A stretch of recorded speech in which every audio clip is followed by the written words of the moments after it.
Eh bien, bonsoir. Bonsoir. Bonsoir à tous et bienvenue, bienvenue à la Maison de la Méditation.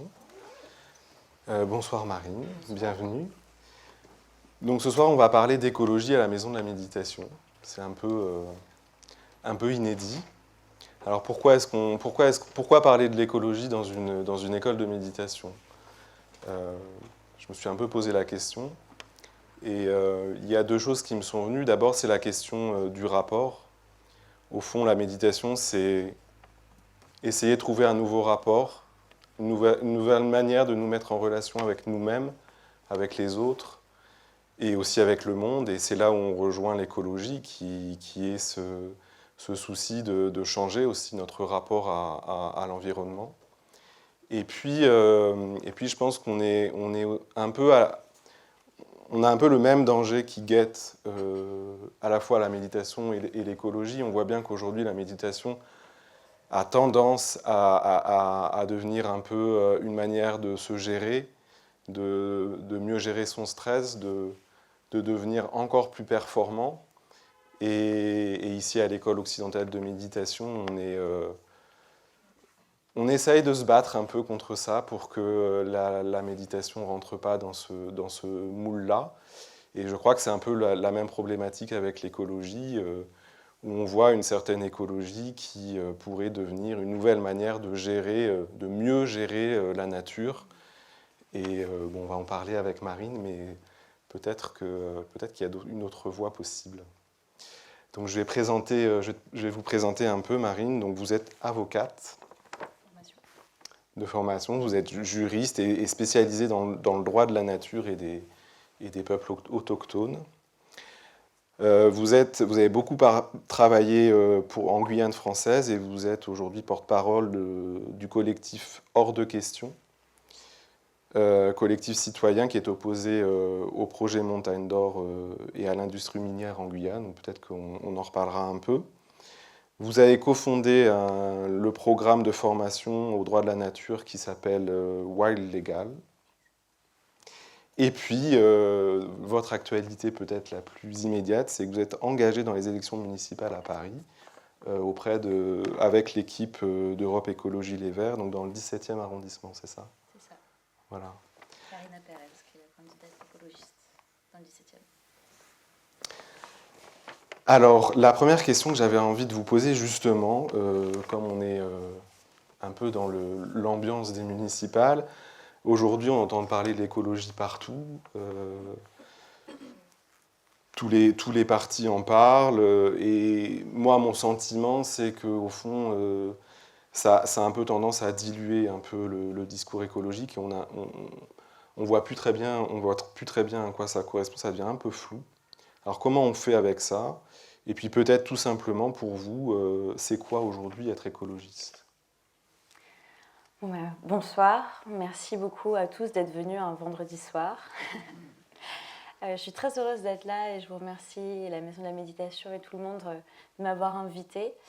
C'est très nouveau pour moi, je ne suis pas du tout habituée à ce genre de public parce que je donne souvent des conférences devant des étudiants, des universitaires. Et là, je ne sais pas qui vous êtes, d'où vous venez, et je ne sais pas vraiment avec quels mots vous parlez, mais je vais essayer de parler le plus facile, avec les mots les plus simples et du cœur, quoi, en espérant que ça vous touche. Et, et donc, on voulait apporter peut-être un autre regard sur la question écologiste à travers un engagement personnel, le mien par exemple, mais peut-être aussi le vôtre, j'espère, au quotidien. Et on s'était dit d'ailleurs tout à l'heure que si vous vouliez intervenir, euh, sentez-vous libre de le faire, de lever la main, de m'interrompre s'il y a quelque chose que je dis et qui suscite des interrogations, parce que c'est toujours plus sympathique que de le garder à l'intérieur de soi, avec soit une question, soit voire même une contradiction et une frustration. C'est mieux de le dire tout de suite et comme ça on en discute et on continue cette discussion. Donc effectivement, moi je rejoins aussi le constat malheureusement aujourd'hui que du vert, il y en a partout. De l'écologie, on dirait qu'il y en a dans tous les programmes. Et on se demande, en fait, en tant que citoyen, mais alors, qu'est-ce que c'est encore l'écologie si on en met partout? Est-ce que c'est finalement compter les arbres? On va regarder les programmes, ah bah lui, il plante plus d'arbres que lui ou elle, il fait plus de vélo. Est-ce que c'est ça l'écologie? Est-ce que ça revient finalement à ça? Personnellement, je ne crois pas. Je crois qu'évidemment, c'est ce rapport au monde, justement, et c'est cette relation au monde.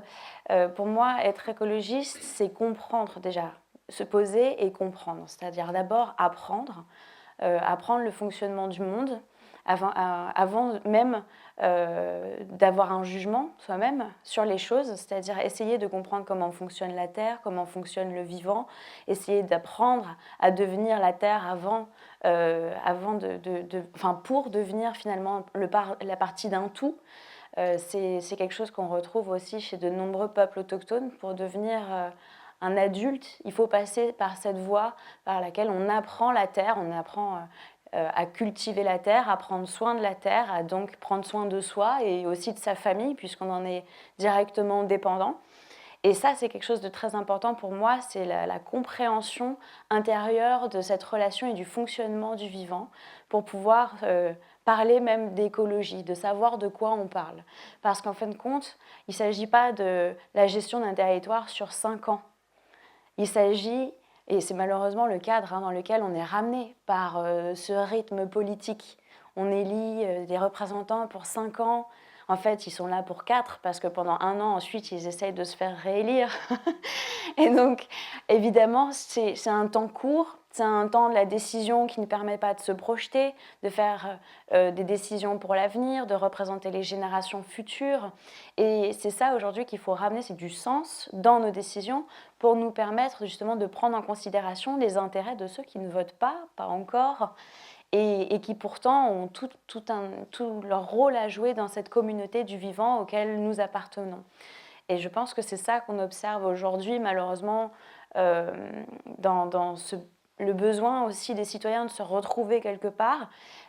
C'est aussi ce besoin de se dire, est-ce que aujourd'hui, les personnes qui vont me représenter, ils vont être capables de prendre des décisions pour véritablement sortir de la crise écologique? Parce que est-ce qu'on est capable de faire des choix aussi difficiles que ceux qui sont devant nous aujourd'hui, qui ne vont pas forcément être plaisants à prendre tout de suite, mais qui sont absolument nécessaires si on veut. Je ne refais pas tout l'historique sur les ours blancs, ça je pars du principe que vous êtes au courant, et qu'aujourd'hui on a une urgence écologique en face de nous. Je pars du postulat que vous êtes d'accord avec ça, mais après on peut en parler bien évidemment. Tout ça pour dire qu'il y a des choix qui vont être difficiles à faire, il y a des transformations de société à opérer en profondeur, il faut bien le dire, c'est nous, en Europe et dans les pays industrialisés, qui avons le plus fort impact sur la nature, et que donc les changements en profondeur, ils doivent vraiment venir de nous. Et les changements de société qui sont devant nous, ils vont nécessiter du courage politique. Et c'est à ça, à mon sens, que doivent servir les élus aujourd'hui, c'est avoir le courage politique de dire les choses et pour le coup de prendre des décisions pour la nature, pour représenter les intérêts de la nature, puisqu'on se pose la question qui représente la nature, et puis pour ces générations futures qui ont les mêmes droits que nous finalement à vivre dans les conditions que nous aujourd'hui nous avons, mais que nos enfants, et c'est pas moi qui le dis, c'est les scientifiques, n'auront plus. Donc c'est vers ça pour moi qu'il faut se tourner quand on se pose la question qu'est-ce que c'est être écologiste? C'est se poser ces questions, c'est comprendre la Terre, chercher à la comprendre pour trouver des réponses écosystémiques qui ne répondent pas uniquement aux besoins des humains immédiats, mais aux obligations que nous avons par rapport à la Terre et à la communauté du vivant auquel on appartient. Et alors, donc oui, je le redis, hein, s'il y a quelqu'un qui veut intervenir, vraiment, n'hésitez pas. Et donc ce changement en profondeur, donc il y a un changement à faire, peut-être un nouveau paradigme à trouver. Comment vous le décriveriez et en quoi ça consiste concrètement? Est-ce que vous auriez des exemples concrets de ce changement de paradigme qu'il faut opérer? Non seulement il faut un changement de gouvernance, puisque On voit malheureusement dans nos systèmes politiques qu'il y a un système de représentation uniquement de la majorité. Souvent, on laisse les minorités sous-représentées, sans voix, ce qui crée des colères, des frustrations, une situation dans nos sociétés malheureusement qui est compliquée. On l'a vu avec les différentes crises qu'on a traversées, les différentes crises sociales, elles sont l'expression d'un mal-être profond, des personnes qui ont le sentiment d'être laissées pour compte. Et puis aussi, il n'y a pas une représentation suffisante de la nature. On le constate tous les jours. Qui protège la nature finalement? Alors il y a énormément d'associations qui s'engagent, heureusement, qui protègent et qui défendent la nature contre des projets. Moi personnellement, c'était donc le projet de Montagne d'Or en Guyane française. Pour ceux qui ne connaissent pas, c'est un projet de mine d'or à ciel ouvert au milieu de l'Amazonie qui était porté par le gouvernement. On a fait pression pendant 2 années jusqu'à ce que finalement le projet soit abandonné. Prendre par exemple ce projet uniquement sous le regard d'un projet industriel, ça serait se couper de la réalité. Aujourd'hui, on a tous, pour une grande partie d'entre nous, on porte de l'or sur nous. Par exemple, les boucles d'oreilles, les bagues, les bijoux qu'on a dans notre société, oui. C'est des parures, hein, mais qui ont des conséquences parce qu'elles sont directement liées à l'industrie, elles sont liées à l'extraction de la terre, de ressources non renouvelables, et elles ont pour conséquence la déforestation, la pollution. Et c'est une prise de conscience en profondeur qu'il faut opérer aujourd'hui, c'est se poser ces questions-là de notre impact, de notre consommation de tous les jours, en fait, sur notre planète. Dans beaucoup de civilisations, en fait, on a toujours cette pensée de dire ce qu'on prend à la Terre, il faut le rendre à la Terre. C'est comme ça qu'on garantit un équilibre planétaire. C'est si on ne prend pas plus que ce que la Terre peut nous donner, sinon on déséquilibre l'harmonie. Et finalement, on s'est coupé de ça. Pourtant, on le retrouve dans énormément de sociétés de peuples racines. J'étais encore, il n'y a pas si longtemps, au Maroc, justement, pour comprendre les traditions et voir comment ils géraient l'eau de façon collective. Et pourquoi ils ont réussi à survivre justement dans le désert, c'est parce qu'ils géraient en commun, pas plus que ce que la nature ne leur donnait. Et aujourd'hui, il y a justement, on constate un dérèglement parce qu'on a amené des pompes à moteur. Aujourd'hui, on assèche les nappes phréatiques parce qu'on n'a plus cette gestion commune, cette sagesse millénaire pourtant, a disparu à cause de l'arrivée de l'industrialisation, de la plantation de masse en masse de la pastèque au milieu du désert. C'est assez impressionnant de voir comment on peut rapidement se couper de la terre si on ne fait pas attention à cultiver justement ce savoir et de protéger notre relation au vivant. Et donc le changement de paradigme, c'est ça, c'est un mot un peu barbare pour dire système ou gouvernance ou modèle ou société. Mais en fait, ce que ça veut dire, c'est revoir les fondements de nos sociétés pour revenir justement dans une logique qui est celle de dire il faut respecter le vivant, il faut être en harmonie avec le vivant. Et c'est des principes de société qu'il faut s'appliquer au quotidien finalement. Et alors dans ce mouvement-là, puisque vous êtes avocate de formation, juriste, qu'est-ce que le droit peut apporter? Comment il peut aider à faire ce mouvement? Le droit, c'est vrai que c'est un outil assez pratique puisque c'est notre base commune, c'est celle qui régit nos sociétés, c'est notre contrat social. On a, par exemple, dans la Déclaration des droits humains, reconnu les grands droits justement qui sont attribués à tous les êtres humains sans considération. Et de la même façon, on pose des règles qui sont applicables à tous, c'est-à-dire qu'on est tous égaux devant la loi. En tout cas, c'est ce qu'on dit. Dans les faits, c'est tout le challenge aussi de nos sociétés. C'est de comment est-ce qu'on applique nos lois. Et donc, les droits de la nature, c'est un nouveau modèle justement juridique qui propose de donner des droits à la nature en tant qu'entité, en tant que sujet de droit, au même titre que les humains aujourd'hui disposent de droits inaliénables qui leur sont reconnus justement par des grands textes internationaux ou par notre Déclaration des droits de l'homme et du citoyen.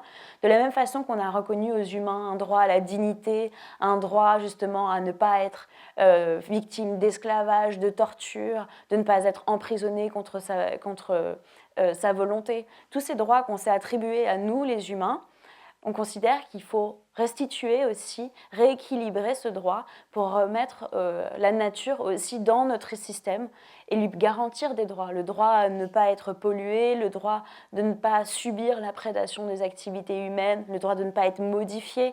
Je pense aux OGM par exemple, parce que c'est des questions importantes d'éthique qu'on se pose aujourd'hui quand on voit ce qu'on est capable de faire subir à la Terre. C'est vraiment une question de dignité, pour le coup. Si nous voulons rester dans un environnement sain, si nous voulons garantir notre droit à vivre et notre droit à la santé, par exemple, le corollaire, il est très simple, c'est celui de garantir la santé de notre planète, dont nous dépendons, dont notre santé dépend. On le voit par exemple à Paris, nos émissions de voitures, les polluants qu'on rejette dans l'atmosphère ont des impacts immédiats sur notre santé. Il y a un taux d'enfants qui naissent avec des problèmes respiratoires qui est effrayant à Paris, et c'est pas pour rien. C'est vraiment pas un hasard, il faut se dire les choses, c'est à cause des activités humaines.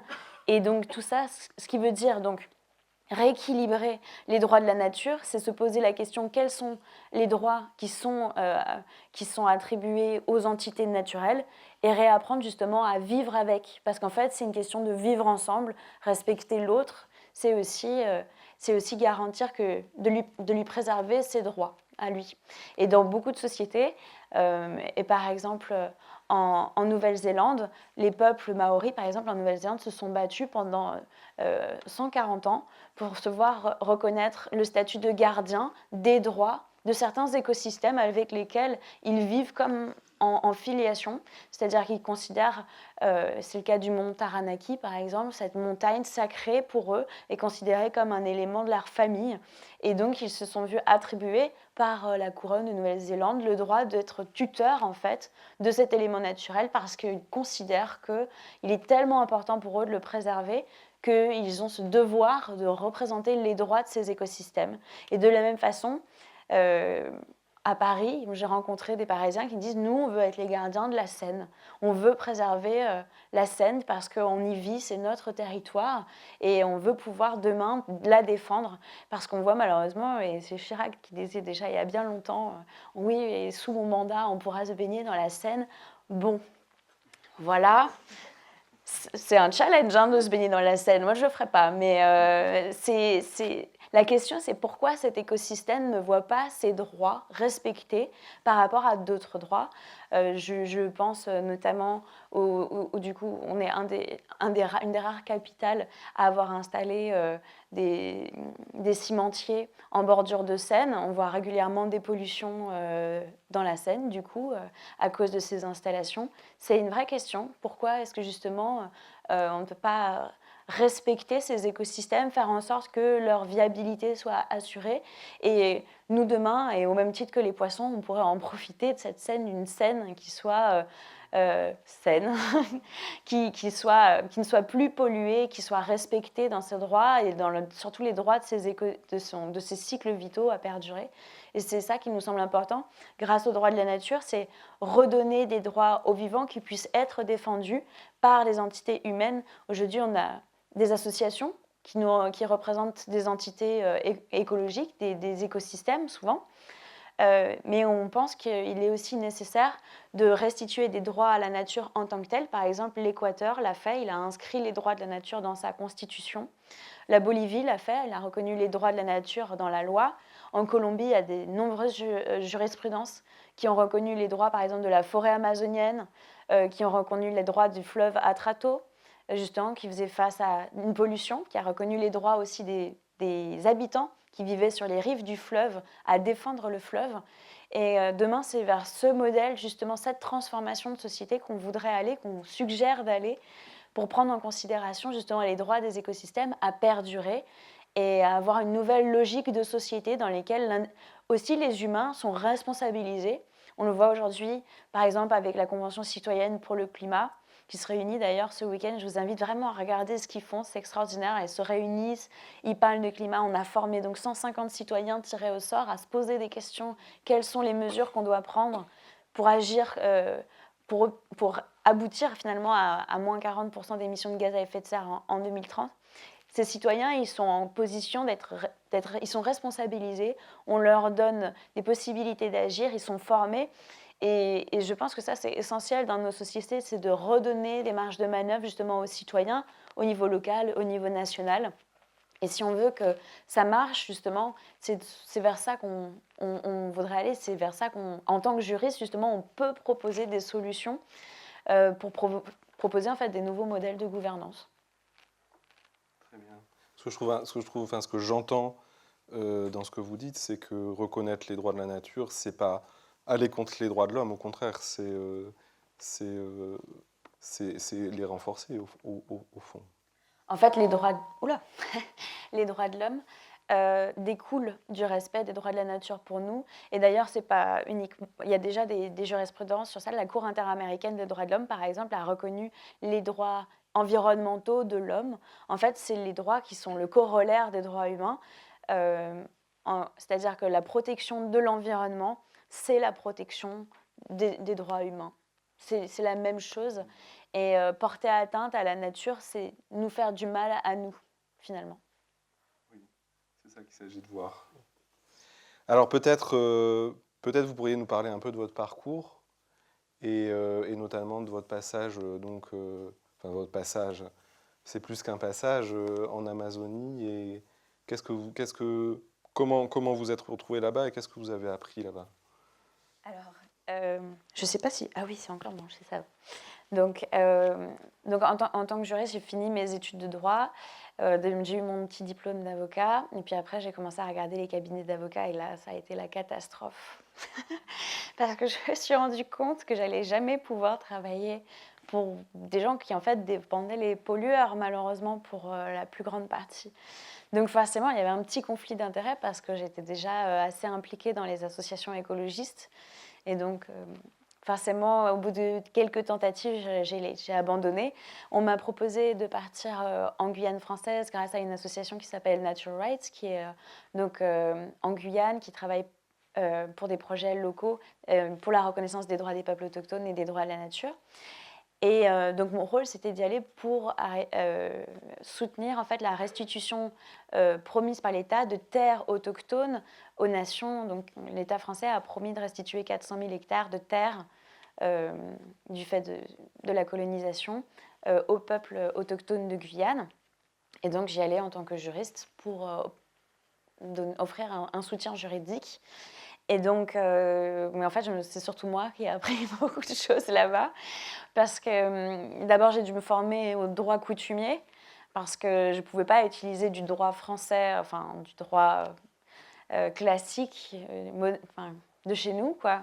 Les transposer directement sur eux, ça aurait servi à rien, parce que ça n'aurait pas été un outil efficace, ça n'aurait pas répondu à leurs besoins, parce que la première chose que j'ai appris là-bas, et qu'on m'a dit, c'est Marine, il va falloir que tu comprennes que chez nous, la propriété privée n'existe pas. Bon, alors forcément, quand on parle de restitution de terre, de distribution de terre, ça chamboule un peu les lignes de départ. C'est-à-dire que là, ma position à moi, ça a été de dire, bon, je pense que là, il faut que je revoie tout à zéro et que je déconstruise finalement ce que je pensais être quelque chose de tout à fait banal, comme la propriété privée, et que je parte en oubliant ce que j'ai appris à la fac pour finalement reconstruire tout de A à Z. Et donc j'ai passé 4 mois en fait à aller de village en village, regarder les titres fonciers, comprendre l'histoire du village, écouter aussi les chefs. Et finalement, ce que j'ai compris là-bas, c'est que les villages sont aussi l'expression d'une coutume. Chaque village a aussi son histoire et les sociétés se construisent autour de cette sagesse qui fait que finalement, le droit n'est pas quelque chose d'imposé du haut vers les citoyens de façon justement totalement homogène entre chaque citoyen et implacable finalement un petit peu, parfois aussi un peu subi. S'applique à tous de la même façon, mais au contraire, selon les peuples, selon les cultures, selon les identités, on a des cultures différentes, on a des traditions différentes, et ça se voit dans la coutume. La coutume, c'est en fait ce qui remplace la loi, c'est la loi non écrite. Et cette coutume, en fait, elle est adaptée à la situation locale, à la vie et à l'identité des peuples qui constituent qui constituent ce territoire finalement. Et donc, en repartant de là, ce que je me suis dit, c'est que si en fait des axiomes de base comme la propriété privée ou justement le droit, finalement dans d'autres sociétés ça n'existe pas, c'est peut-être que nous aussi on peut repartir à zéro, déconstruire ce qu'on n'a plus envie justement d'avoir dans nos sociétés et qui nous pèse. Peut-être que c'est finalement pas si compliqué que ça de se dire qu'on peut tout changer. Et c'est vers ça aujourd'hui justement que je me tourne pour me dire mais en fait il y a énormément de choses de base qu'on se dit qu'on ne peut pas changer dans nos sociétés, qu'on peut tout à fait changer. Il suffit de se dire que c'est possible et d'avoir la créativité par contre de proposer autre chose parce qu'évidemment le tout est aussi de construire de nouvelles règles ensemble et basées sur ce qu'on veut atteindre demain. Et c'est ça aussi qui est le grand défi qui nous attend, c'est d'avoir déjà le courage d'une certaine façon, ou en tout cas la lucidité de se dire peut-être même qu'on peut tout déconstruire, peut-être qu'on peut repartir vers complètement autre chose et décider des règles ensemble et finalement abandonner certaines règles qui, on le voit bien, nous ont mené beaucoup trop loin vers la destruction de l'environnement, beaucoup trop loin aussi vers l'explosion des inégalités, et revoir notre schéma de société, justement. Et ça, on le comprend quand on est imprégné ou quand on est immergé dans une autre société qui n'a pas du tout les mêmes codes et qu'on est bien forcé de constater qu'on est le résultat de coutumes, de fictions, de construction sociale, mais qu'on peut aussi repartir tout à fait vers autre chose. Alors justement, pour nous ici à Paris, le lien avec la nature, il est peut-être moins évident qu'en Guyane. Comment on fait pour... comment on peut se projeter là-dedans, ici à Paris, dans cet environnement, avec toute la culture qu'on a, toute l'histoire? C'est vrai, c'est vraiment pas facile. Et pourtant, on voit, par exemple, dans le budget participatif de Paris, c'est assez intéressant. Quand ça a été mis en place il y a quelques années, la mairie de Paris n'en revenait pas parce que c'est pas possible. Tous les projets votés sont des projets de végétalisation. Comment c'est possible? Et ils avaient même pensé à l'époque que les Verts avaient truqué les budgets participatifs, tellement c'était incroyable. Ils ne s'attendaient pas du tout à ce genre de résultat. Ben oui, parce qu'en fait, on est humain et on a besoin de ce lien à la nature. Et les gens subissent, même si ce n'est pas toujours exprimé forcément tous les jours, on subit ce décrochage par rapport à la nature. On subit le fait qu'on vit dans un parking à ciel ouvert, il faut quand même le dire. Moi, ça me marque particulièrement parce qu'à chaque fois que je reviens de Guyane, je traverse des rues entièrement minérales avec un sol goudronné. En fait, c'est aussi, je pense, l'expression d'une société très hygiéniste, très coupée de la terre, de ce lien avec la terre. Et on a tout nettoyé, on a peur des animaux, tout ce qui est pigeons, rats, enfin, je veux dire, il y a des gens qui construisent leur programme politique sur l'extinction, sur la lutte contre la prolifération des rats à Paris. Je ne dis pas que ce n'est pas un programme politique, c'est un peu c'est mettre des barrières quand même entre humains et non-humains, alors que bon, les problèmes de rats sont essentiellement en fait pas un problème de rats, mais un problème de gestion des déchets. Donc forcément, c'est prendre le problème par le mauvais bout, à mon sens. Et donc, comment on fait pour recréer ce lien à la nature? On le voit par l'explosion des demandes justement de végétalisation, de jardins partagés. Et en fait, on peut faire énormément de choses, mais ça demande énormément d'argent. Contrairement à ce qu'on pense, c'est pas si évident que ça. Par exemple, là, on voit beaucoup dans les propositions des candidats de replanter des arbres. Le problème, c'est que le vivant, il fonctionne pas comme ça. Quand on met une chape de goudron par-dessus la terre pendant des années, il ne suffit pas d'enlever le goudron pour qu'en dessous, ça reprenne, la vie reprenne. C'est beaucoup plus compliqué que ça. Il faut se rendre compte qu'on a littéralement tué le sol qu'il y avait en dessous et que ça a des conséquences. Ça a des conséquences sur le long terme. Et donc là, l'objectif en fait, qu'on devrait se fixer, c'est de se dire dans quelle ville on veut vivre demain pour pouvoir se fixer des objectifs à la fois atteignables et puis surtout respectueux du fonctionnement du vivant. Parce qu'en fait, c'est ça le problème de fond, c'est respecter les écosystèmes. Et par exemple, il y a un projet porté par les écologistes qui me tient très à cœur, c'est faire revivre la Bièvre. Parce qu'en fait, pendant un moment, on n'avait pas de problème avec le fait d'enterrer littéralement des cours d'eau. Par exemple, pendant un moment, ils voulaient assécher le canal Saint-Martin pour mettre une route. Aujourd'hui, on se dit, mais c'est quand même terrible comme idée, alors que c'est un des endroits où on est le mieux à Paris, ce canal qui est juste magnifique, justement, sur lequel des milliers de personnes se promènent. Et ben, pendant un moment, on s'est dit, bah, tiens, pourquoi on ne ferait pas plutôt une route à la place on va... Et aujourd'hui, d'ailleurs, on le voit, à chaque fois que la nature reprend ses droits à un endroit, après, plus personne ne peut envisager justement de revenir en arrière. Donc, c'est intéressant parce qu'on voit qu'aujourd'hui, on reprend pouvoir justement sur le béton, sur le bitume, sur le goudron. Et la question qu'on doit se poser, c'est justement, nous, en tant que Parisiens, comment on peut aussi avoir plus conscience de notre impact, parce qu'il faut être conscient qu'on vit complètement sous perfusion. D'ailleurs, Paris, donc, si demain on arrêtait d'être nourri de l'extérieur, on aurait 2 jours en termes alimentaires pour subvenir à nos besoins. C'est absolument ridicule. C'est-à-dire que je dis ridicule dans le sens où un chef de village qui se met dans cette situation d'extrême précarité, c'est un mauvais chef. C'est-à-dire qu'être autant dépendant de l'approvisionnement extérieur dans n'importe quelle société, c'est du suicide. Et on le voit là avec le coronavirus. Je ne veux pas jeter une ambiance, mais bon, là on est dans une situation où on se pose, je pense tous, la question de qu'est-ce qui se passe si justement le système déraille, qu'on n'est plus capable d'apporter suffisamment de nourriture. En fait, cette question-là, c'est une question fondamentale parce qu'on n'est plus capable d'assurer notre propre autonomie, alors que le rôle du chef du village, pour ne pas citer le maire de Paris, mais le rôle de chef de village, c'est de garantir la sécurité et l'alimentation donc des populations dont il a la charge. Et aujourd'hui, on n'est plus capable d'assurer notre bon fonctionnement sur nos territoires. On a littéralement un territoire qui vit sous perfusion extérieure et sous perfusion énergétique. Donc pas uniquement une perfusion alimentaire, mais aussi une perfusion énergétique. Il y a des analyses très intéressantes qui montrent à quel point on est justement absolument dépendant aujourd'hui des énergies fossiles.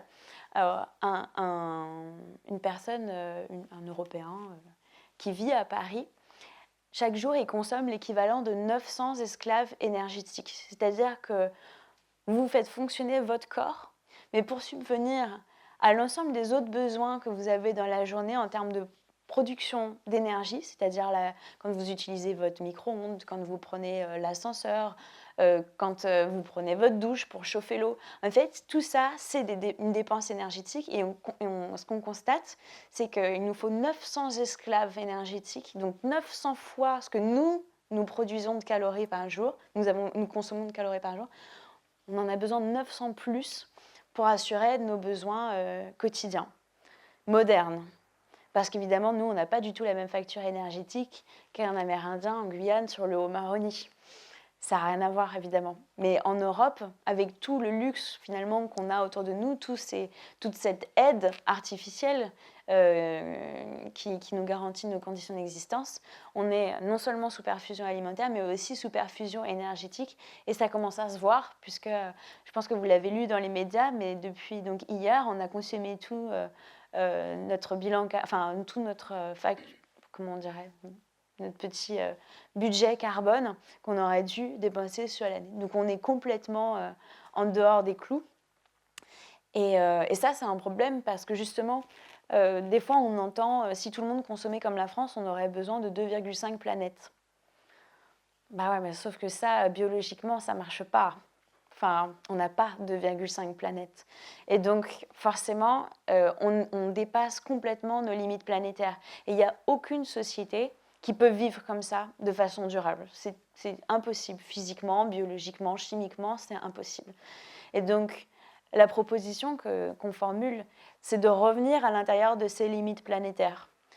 Elles ont été définies par des scientifiques il y a un groupe de 26 scientifiques mené par un professeur qui s'appelle Rockström qui a travaillé à définir les limites planétaires. Donc, c'est 9 limites, en fait. Donc, il y a notamment donc, le climat, les émissions de gaz à effet de serre, la captation en eau potable, la transformation d'usage des sols, la disparition des espèces. Il y a aussi les rejets en azote, en phosphate, les rejets chimiques, les polluants plastiques. Il y a différents seuils, voilà, 9 au total, qui seront peut-être amenés à évoluer selon justement les progrès de la recherche. Mais en tout cas, ce qui est sûr, c'est que ces 9-là, a priori, elles garantissent les équilibres mondiaux. Elles garantissent les équilibres de nos écosystèmes. Ce qu'on observe, c'est qu'en fait, on est bien au-delà des limites planétaires. La France, par exemple, dans son dernier rapport sur l'état de l'environnement, elle a utilisé ces limites planétaires pour justement analyser la situation sur le territoire français, et elle a constaté qu'en fait, on dépassait 6 des 9 limites avec certitude, et que les 3 autres, on n'était pas vraiment capable de les analyser. Donc ça, c'est problématique, forcément, parce que ça se trouve, on les dépasse aussi. C'est-à-dire qu'on vit totalement au-delà des limites de notre planète. Et ça aura des conséquences.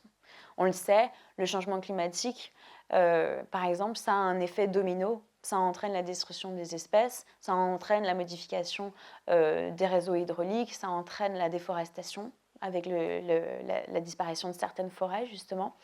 Et donc, notre raisonnement, c'est de dire il faut revenir à une intelligence qui est celle du fonctionnement de notre planète, revenir dans les limites planétaires.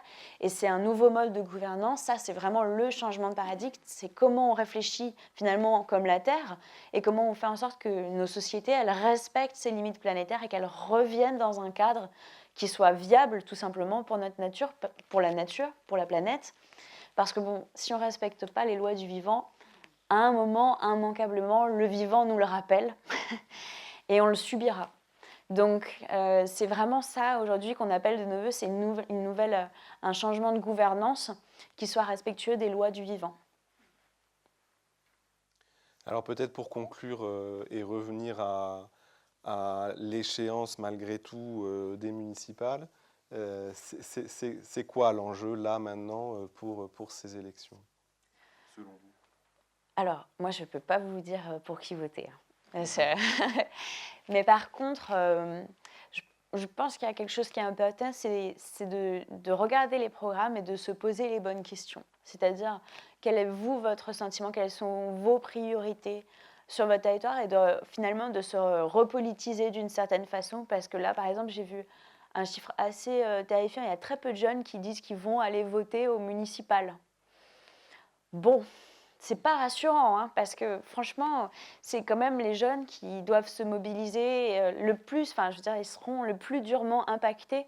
Et je me compte à l'intérieur de ça. Moi, j'ai même pas encore 30 ans. Et on nous dit que dans 12, c'est fini. Et c'est pas moi qui le dis, c'est le haut chef des Nations Unies. Donc, si on s'investit pas maintenant, on laisse quand même passer une chance de garantir au moins un sursaut de société. Je pense que là, bon, en même temps, si on voit du vert partout dans les programmes politiques, c'est pas pour rien. C'est parce que ça commence à se voir qu'il faut agir, et que les programmes politiques sont aussi la traduction de, à mon avis, ils ont senti que les citoyens avaient envie de ce changement. Donc, je pense qu'il faut pas leur donner tort. Il faut effectivement faire rentrer en politique des gens qui sont vraiment engagés pour l'écologie. Et ça, en fait, il faut le regarder à travers peut-être le parcours aussi des gens qui se présentent dans vos arrondissements. Regardez vraiment ce qu'ils ont fait. Parce qu'il y a beaucoup... c'est facile, en fait, de mettre de l'écologie dans son programme, mais qu'est-ce qu'on a fait? Quel est le bilan qu'on a? Moi, dans mon arrondissement, je n'ai pas prêché pour ma chapelle, parce que ça ne se fait pas. Je trouve que c'est déplacé 2 semaines avant les élections, mais ma candidate, ça fait 15 ans qu'elle travaille dans les milieux justement du réemploi, de la réduction des déchets et des inégalités sociales. Moi, ça me parle, parce qu'en tant que citoyen, si je me suis investie justement pour elle, non seulement c'est parce que elle n'avait jamais fait de politique avant, et je trouve ça bien, quelqu'un qui rentre en politique, mais aussi parce qu'elle a concrètement agi dans le quartier, justement dans son arrondissement, pour réduire considérablement les déchets, pour s'engager pour l'inclusion justement des personnes éloignées de l'emploi à travers des nouvelles filières de création d'activités. Donc moi je peux dire une chose, c'est vraiment regarder en profondeur les bilans et les programmes qui vous sont proposés, parce qu'en fait, non, ce n'est pas du tout les mêmes. Selon qu'on vote pour un parti ou un autre, ce n'est pas du tout la même chose. Et ça va avoir des conséquences parce qu'en fait, quand on a ensuite une mairie où on ne peut pas avoir un but, parce que en fait c'est l'argent, hein, souvent le nerf de la guerre pour l'écologie, malheureusement, la transition écologique, ça ne se fait pas sur des grandes paroles, c'est des investissements de fonds. C'est un engagement en vérité de transformation de société et ça coûte de l'argent. Donc il faut être en face de vous, il faut avoir quelqu'un qui est prêt aussi à faire ce genre, à produire ce genre d'engagement. Et notre but évidemment, c'est d'avoir un grand nombre en tout cas d'écologistes au sein de la majorité de la prochaine mandature, parce qu'on est vraiment à un moment charnière. On ne peut pas en fait se permettre pendant les 5 prochaines années de ne pas avoir de mesures écologistes qui soient prises à Paris. Non seulement en termes d'adaptation climatique, ça serait un suicide. Littéralement, si on n'adapte pas notre ville aujourd'hui au changement climatique, ça va être extrêmement grave. Et ce n'est pas qu'à Paris, c'est dans toutes les villes de France, hein, on le sait déjà. Moi, même en Guyane, je peux vous dire qu'en Guyane française, il y a des villages qui vont disparaître dans les prochaines années parce qu'en fait, ils ne pourront pas, en littoral, ils vont disparaître sous l'eau à cause de la montée des eaux et l'érosion côtière. Paris, on connaît moins ce problème. Et toutes les villes de France vont devoir aujourd'hui se préparer justement au changement climatique. Et ça, c'est quelque chose qu'il faut prendre à bras-le-corps. Ça demande énormément d'investissement. Si on s'y était pris plus tôt, d'ailleurs, on aurait eu moins besoin d'investir. Mais bon, ça, maintenant, voilà, qu'est-ce qu'on dit de plus que ça ? Et donc là, il faut absolument agir maintenant. Donc, on peut se mobiliser en tant que citoyen. Il y a énormément de citoyens qui rentrent justement dans les milieux, dans les partis politiques. Les écologistes font des meilleurs scores depuis les européennes et on peut que s'en féliciter. Et donc voilà, c'est comme ça qu'il faut aller de l'avant, je pense, reprendre en main, participer. Nous, on voudrait créer de nouvelles instances aussi, justement, pour peut-être aussi acter les réussites, par exemple, de la consultation citoyenne sur le climat, pour faire rentrer justement plus de démocratie dans les instances parisiennes, ou dans les instances des villes en général, et pour recréer des espaces de discussion où on représente les intérêts de la nature, où on représente les intérêts des générations futures, qui aujourd'hui passent sous le radar, parce qu'on fait des décisions sur le temps court, à l'échelle d'une mandature, voire et encore. Et donc, c'est de ça dont il s'agit aujourd'hui, c'est de prendre des décisions courageuses, de s'impliquer en politique. Non, ils ne sont pas tous pourris. Et au contraire. Mais par contre, il faut s'investir justement pour voir venir cette nouvelle génération de citoyens engagés, politisés, qui prend à bras-le-corps les questions de nos territoires. Parce que, comme vous l'avez dit au début, il ne s'agit pas uniquement de gérer des territoires. Il s'agit vraiment de les vivre, d'être enracinés dans nos territoires, d'être des gardiens. On n'est pas juste des gestionnaires de territoires, on est des gardiens. Et pour ça, il faut comprendre, respecter, apprendre avec nos territoires. Et c'est vers ça aujourd'hui qu'on se tourne. Et pour ça, on a besoin des citoyens en premier, parce que c'est eux qui vivent. C'est eux qui ont le savoir, finalement, sur le territoire. Et ce n'est pas 3 élus qui peuvent décider pour tous les autres. Donc on a vraiment besoin que les citoyens s'engagent. Merci beaucoup. Ouais. Et peut-être qu'il y aurait quelques questions ? Ah oui, il y en a.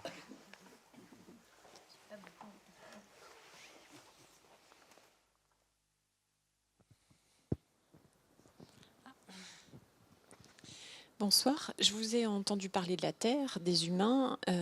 Ça me fait penser à l'émergence du parti animaliste sur les droits des animaux. Est-ce que lors de vos voyages, vous avez eu aussi des échos d'un meilleur respect de l'animal et de la manière dont on le traite ? En fait, quand je parle de la nature, moi je mets toujours les animaux dedans, hein. C'est vrai que des fois on me dit mais vous parlez beaucoup des écosystèmes, mais vous ne parlez pas des animaux. Moi, la question me semble, enfin, la remarque est étrange, parce que pour moi, un écosystème, c'est évidemment la faune, la flore.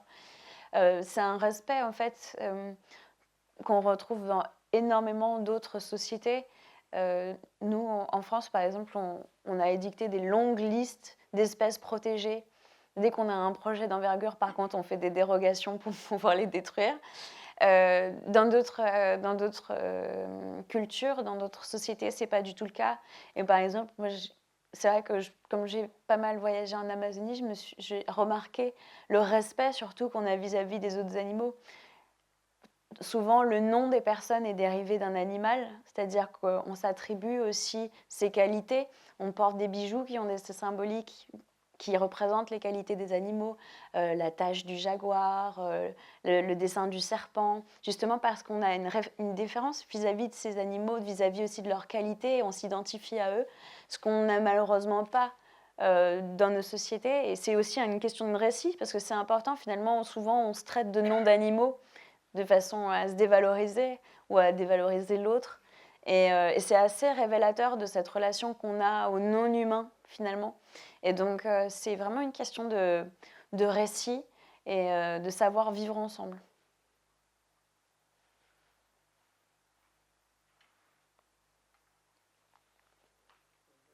Merci pour la présentation. Là. Le côté politique est très important, comme vous l'avez souligné. Mais je crois qu'il y a aussi un côté qui n'a pas été abordé, c'est le côté citoyen, c'est-à-dire consommer moins, ne plus utiliser de plastique, de se déplacer de manière différente. Et ça, je pense que tout le monde est à même de le faire, ça ne coûte rien, même ça fait faire des économies, je crois. Et je crois qu'il serait bien de... Parce que réclamer toujours plus d'argent pour ramener la nature, je ne crois pas que ce soit l'unique solution. Je pense qu'il faut que le citoyen commence à se prendre en charge, quoi. Voilà, enfin, qu'est-ce que vous en pensez? Alors, moi, disons que je trouve ça extrêmement bien, effectivement, que les citoyens adoptent des gestes plus responsables, se posent des questions. J'ai parlé de l'or, qui est pour moi typiquement un problème grave, parce que j'en vois les conséquences en Guyane et ailleurs. Et c'est quelque chose qui n'est absolument pas vital, hein, l'or. Donc on a malheureusement établi une valeur, parce que c'est quand même une valeur refuge de nos sociétés sur lesquelles on fonde notre système bancaire, qui est donc lié à l'extraction de l'or de la nature. Hein. Donc on prend de l'or du sol et puis on le remet dans le sol des banques, dans le sous-sol des banques. Et tout ça conditionne notre système bancaire, notre système économique. Donc, bon, on peut se poser ces questions-là, évidemment, mais je fais attention à la question des éco-gestes et de la responsabilisation des personnes, parce que je crois que la politique, justement, elle ne doit pas servir à pointer du doigt le comportement des individus. Au contraire, l'outil politique, pour moi, c'est de contraindre les grands pollueurs, ceux qui sont à la racine du problème. C'est-à-dire qu'on peut tous prendre notre vélo, hein, mais tant que Total, Monsanto continuent librement à faire du business en détruisant la nature, je ne veux pas décourager qui que ce soit d'utiliser des cotons-tiges en carton recyclé, mais franchement, voilà, l'intérêt est très limité finalement face à la destruction des écosystèmes. Par contre, sur le principe, c'est important de se poser les bonnes questions et d'agir en conséquence. Et même soit de se reconnaître dans la façon dont on consomme et dans la façon dont on est au quotidien par rapport à ce qu'on fait à la nature, parce qu'on en a conscience du coup de ce qu'on fait à la nature. Mais il y a les éco-gestes qu'on peut adapter faire en tant que citoyen, et il y a l'outil politique de vraiment aller au cœur du problème, d'aller à la racine et de trouver des solutions. Et pour ça, on a besoin de contre-pouvoirs politiques. Justement, là, ce débat de dire on va sortir du coton-tige en plastique ou on va arrêter les gobelets jetables, ok, c'est très bien, mais qu'est-ce qu'on fait littéralement pour changer en profondeur notre système social et faire en sorte que surtout on crée des alternatives justement à ces modèles économiques qui sont les nôtres aujourd'hui? Parce que sinon on se retrouve toujours piégé, c'est-à-dire que finalement il va falloir consommer pour continuer à créer de l'activité pour les humains, et en fait remplacer un modèle de consommation par un autre, c'est pas se poser la question au fond de notre relation au vivant et de toujours consommer plus. C'est le problème, le serpent se mord la queue, en fin de compte.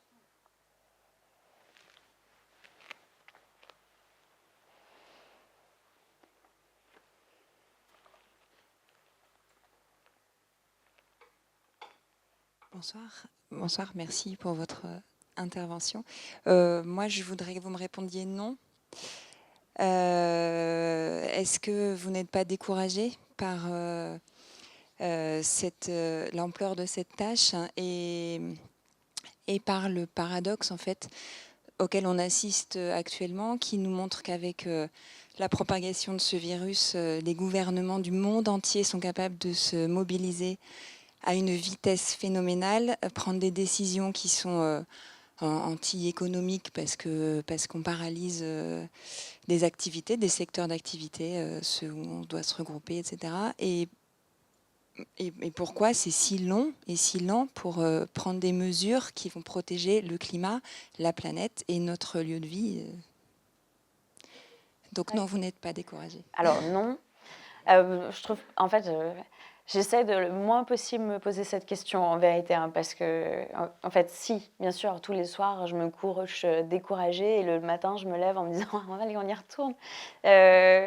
Mais oui, c'est extrêmement compliqué de voir les choses changer à une vitesse oscillante. Enfin, rien qu'en 2 ans de combat en Guyane, j'ai vu Montagne d'Or, un projet qui n'avait aucun sens, d'ailleurs, ni économique, ni environnemental, ni social. Ensuite, Total, qui est arrivé juste après, qui commençait à forer, alors même qu'on organisait la COP en parallèle. Enfin, il y avait une distorsion de réalité pour moi en tant que citoyen, c'est-à-dire qu'on avait les grandes déclarations de la France à la COP et puis en même temps l'autorisation de forage délivrée au même moment à la compagnie Total. Donc il y a des fois évidemment dire c'est sans fin en fait, ça n'a pas de sens. Et pourtant je crois que le mouvement justement, cette prise de conscience, je ne vais pas dire écologiste parce que c'est vraiment un gros mot pour moi, mais en fait, c'est pour moi, on est en train, et j'espère rapidement, de comprendre qu'on a un problème fondamental et qu'il faut changer la matrice. C'est-à-dire que ce qui est mon espoir personnellement, c'est que dans l'histoire de l'humanité, on a fait face à des grands changements. Des changements de société qui ont littéralement bouleversé l'état du monde. On a découvert que non, la Terre n'était pas au centre de l'univers comme nous le disaient la Bible et l'Église, et finalement, on a survécu. Ensuite, on a réussi à se libérer justement de la croyance que l'esclavage était la seule solution économique et viable pour nos sociétés. On a basé quand même l'essentiel de notre système économique pendant des années sur l'exploitation des humains, par des humains pour des considérations économiques. Et c'est quand justement on s'est posé la question de « mais ça se trouve, les esclaves ont des droits aussi » et que justement on a décidé que non, l'argument économique n'était pas suffisant. Je pense qu'on est dans cette situation, cette révolution copernicienne, où on doit se dire, vous voyez bien que les lois du marché, elles ne correspondent pas aux lois du vivant, et que si on continue, factuellement, on va dans le mur. Et pour moi, on en est là, de se dire, finalement, est-ce qu'on ne doit pas revoir entièrement notre vision de voir le monde, pas que notre droit, mais vraiment notre vision de voir le monde, repenser les schémas et les codes qu'on avait jusqu'ici et se dire que, en fait, si on veut justement pouvoir préserver notre planète, il faut qu'on change notre gouvernance. Et je pense que c'est en bonne voie, en vérité, parce que sinon, déjà, vous ne seriez pas là un vendredi soir. Et puis, en plus, ça, c'est quelque chose qui va partout. C'est en train de devenir... Moi, quand je parle des limites planétaires ou des droits de la nature, le plus souvent, les gens me disent c'est une évidence, mais juste dis-nous comment faire. Et c'est ce qui me rassure, c'est-à-dire par exemple quand je suis intervenue à la Convention citoyenne pour le climat et que je leur racontais pourquoi est-ce qu'il faut reconnaître le crime d'écocide, ils m'ont pas regardé en me disant bon, je comprends rien.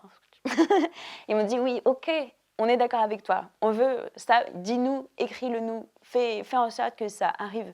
Et en fait, c'est hyper rassurant parce qu'on y est déjà. Après, il y a le vieux monde, lui, il n'a pas envie qu'on le foute dehors. Et c'est pour ça qu'il faut aller voter. C'est parce qu'en fait, on a besoin de nouveaux représentants, de gens qui, justement, ont envie de changer les choses. Et c'est tellement dur pour le vieux monde de s'entendre dire que ça ne va pas et qu'on n'est pas d'accord avec ça et qu'on veut plus justement que ça fonctionne de cette façon-là. C'est pas évident de s'entendre dire ce genre de choses et qu'il faut tout changer. Parce que ils sont bien là où ils sont et ça grenouille. Et puis bon, nous, les citoyens, on voit que ça avance pas. Et justement, ce qui fait monter la frustration, c'est que ça va trop lentement. Alors, on a des échéances qui sont justement les municipales, les prochaines élections. C'est le moment où, mine de rien, on peut remettre du sens dans notre vivre ensemble et élire des gens qui nous ressemblent, avec lesquels on est d'accord. Et ça, c'est vraiment très important si on veut que justement demain, des gens qui pensent comme vous aillent faire en sorte que ce nouveau monde, il advienne.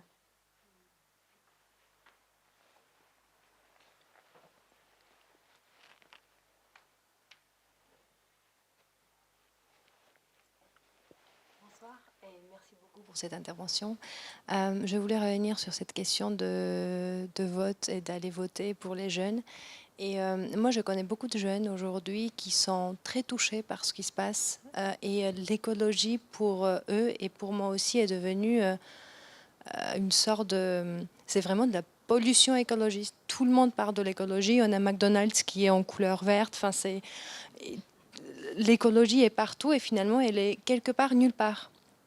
Et les jeunes, ils se disent, en fait, aujourd'hui, le système, ça ne marche pas. Et quand vous dites qu'il y a les gens qui appliquent les lois pendant 4 ans et ils passent 1 an à se faire réélire, c'est pire.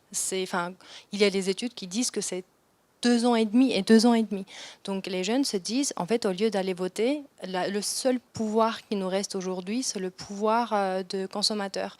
Et au lieu d'aller voter, on va exprès rester en dehors du système pour montrer qu'il n'y a pas, sur cet échiquier politique, il n'y a rien qui nous corresponde. Et nous, on va vraiment prendre des choix individuels, on va consommer moins, parce qu'à chaque fois qu'on consomme quelque chose, il y a quand même une sorte de culpabilité derrière, en se disant « Oh mon Dieu, j'ai encore consommé et à la limite, je me nourris et je détruis la planète. » Donc c'est vraiment un poids qui pèse sur ma génération. Et je trouve que le fait que les jeunes n'aillent pas voter, c'est pas parce qu'on s'en fiche, c'est justement parce qu'on se sent trop concerné par ce qui se passe autour de nous. Sauf qu'en fait, le problème, c'est que le système, il n'est pas fait pour prendre en considération vos voix si vous ne les exprimez pas. C'est-à-dire que justement, celui qui se tait, c'est celui qui n'est pas représenté, c'est celui qui, malgré toutes ses oppositions, ne va pas être entendu et ne va pas finalement avoir voix au chapitre à la fin. Alors je comprends le raisonnement, mais c'est vraiment laisser la place à ceux qui, pour le coup, font en sorte que rien ne change. Et donc, on est dans un système où, évidemment, on n'a pas forcément toujours les élus les meilleurs. Peut-être qu'on voudrait même encore plus. Peut-être que les jeunes, en fait, devraient se présenter tout simplement. Parce que moi, je dis souvent, si vous n'êtes pas content avec les gens qui vous représentent, mais présentez-vous. En plus, c'est une expérience extraordinaire de se présenter et de rentrer justement du côté de dire « Ah, la politique...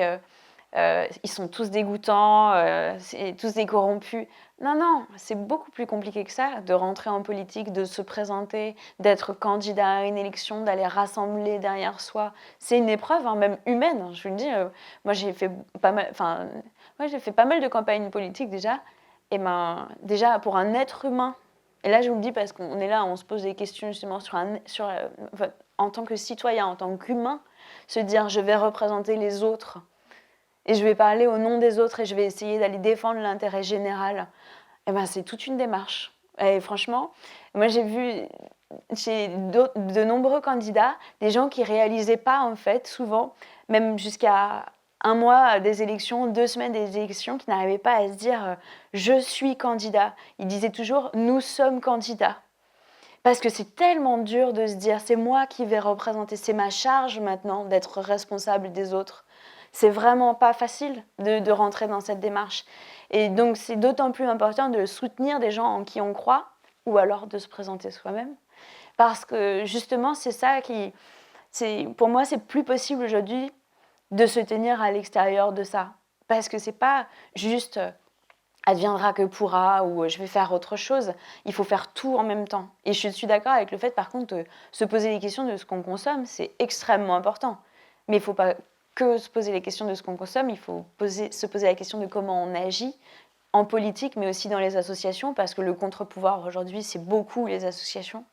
Donc là, il y a énormément de choses à faire, il y a énormément de gens qui sont investis dans les milieux associatifs, et heureusement, parce qu'en fait, c'est toute une part du PIB qu'on ne prend jamais en considération, mais en fait, la France marche en grande partie grâce au bénévolat des gens qui sont investis dans les associations, ce qui est quand même incroyable. Et en fait, c'est aussi grâce à ça qu'on peut agir, créer une société qui soit plus juste, plus belle aussi, tout simplement. Mais les jeunes ne doivent vraiment pas se détourner de la politique, je ne pense pas, parce que on dit des fois, quand tous les dégoûtés sont partis, il ne reste plus que les dégoûtants. Mais c'est vrai. C'est-à-dire que vous faites ça fait le jeu de ceux qui veulent rester au pouvoir, de ne pas se présenter ou de ne pas aller voter. Et donc c'est vraiment important aujourd'hui d'avoir conscience, mais pour ça, il faut vraiment avoir ses racines dans la terre aussi. C'est-à-dire que les jeunes qui font déjà la démarche de se dire la façon dont je consomme est importante, ils ont déjà compris énormément de choses. Et donc, il ne leur reste pas grand-chose à franchir pour se dire, si moi aussi je représentais moi et les autres en politique pour justement défendre ce que j'ai comme valeur et comme ma vision de l'intérêt collectif.